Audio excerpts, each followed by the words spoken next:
Halo semuanya, apa kabarkah kalian saat ini? Ya, saya harap kalian semua dalam keadaan yang senantiasa baik-baik saja. Sejak awal diperkenalkan namanya, sosok Kaido memang terkesan seperti sengaja dibuat sangat overpower. Betapa tidak, lantaran dalam kisahnya dia diceritakan tidak bisa mati walaupun sudah beberapa kali dieksekusi oleh Marine. Tapi karena semua itu selama ini hanya sebatas cerita saja, jadi kebenarannya belum dapat kita pastikan secara langsung. Dan baru pada One Piece chapter ke-1049 inilah ada sebagian penjelasannya.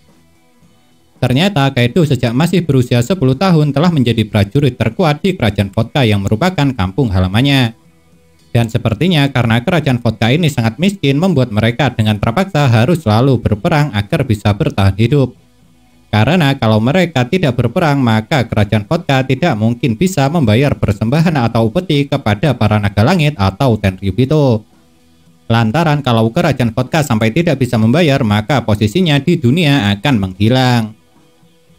Memang benar Kaido sejak awal sama sekali tidak setuju dengan keputusan Raja Kerajaan Vodka yang dengan senang hati menerima perintah dari para naga langit.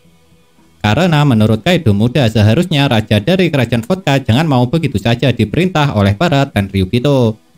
Namun apa daya Kaido hanya sebatas seorang prajurit biasa. Jadi kata-katanya tidak mungkin akan didengar. Dan setelah kejadian itulah hal yang sangat mengejutkan terjadi. Sebab walau Kaido merupakan seorang prajurit kuat yang sangat berprestasi, dia malah dengan sengaja dijadikan alat politik oleh Raja Kerajaan Vodka.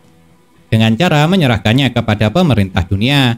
Yang alasannya supaya Kerajaan Vodka mendapat kursi dalam referee berikutnya. Jadi karena kemunafikan Raja dari Kerajaan Vodka inilah kenapa Kaido bisa tertangkap oleh Marine. Sebab dia memang dengan sengaja diserahkan oleh Raja Kerajaan Vodka kepada pemerintah dunia.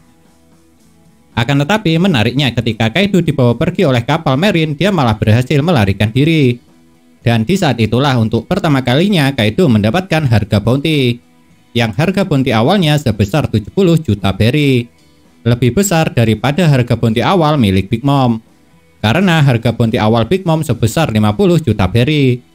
Namun perlu kalian ingat ketika Big Mom mendapatkan bounty pertamanya, dia kala itu masih berusia sekitar 5 tahun. Dan tidak lama setelahnya harga bounty Big Mom langsung meroket naik menjadi sebesar 500 juta berry. Sedangkan kalau Kaido dia baru mendapatkan harga bounty-nya saat dirinya berusia sekitar 15 tahun. Jadi bisa dibilang pada awalnya Big Mom jauh lebih meresahkan daripada Kaido. Tapi lambat laun Kaido menjadi jauh lebih meresahkan bagi pemerintah dunia. Makanya sekarang harga bounty Kaido lebih besar daripada milik Big Mom. Walaupun mereka berdua sekarang sudah sama-sama menjadi seorang kaisar dunia baru. Namun yang menarik lagi alasan kenapa Kaido seringkali tertangkap ternyata karena dia memang sengaja. Soalnya di One Piece chapter ke-1049 ini juga ada yang mengatakan kalau Kaido memang sengaja tertangkap ketika dirinya merasa lapar.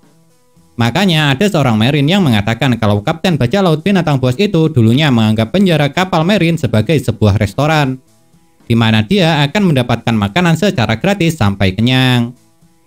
Nah itulah sedikit yang dapat saya bahas mengenai Kaido yang terdapat di dalam One Piece chapter ke-1049. Dan saya harap konten saya ini dapat memuaskan kalian semua meskipun sangat apa adanya juga dengan durasi yang sangat singkat. Dan kalau kalian memiliki pendapat apapun mengenai konten saya kali ini, jangan sungkan-sungkan untuk menuliskannya pada kolom komentar. Karena pendapat kalian itu bisa menjadi pembelajaran bagi saya supaya kedepannya dapat menjadi jauh lebih baik lagi.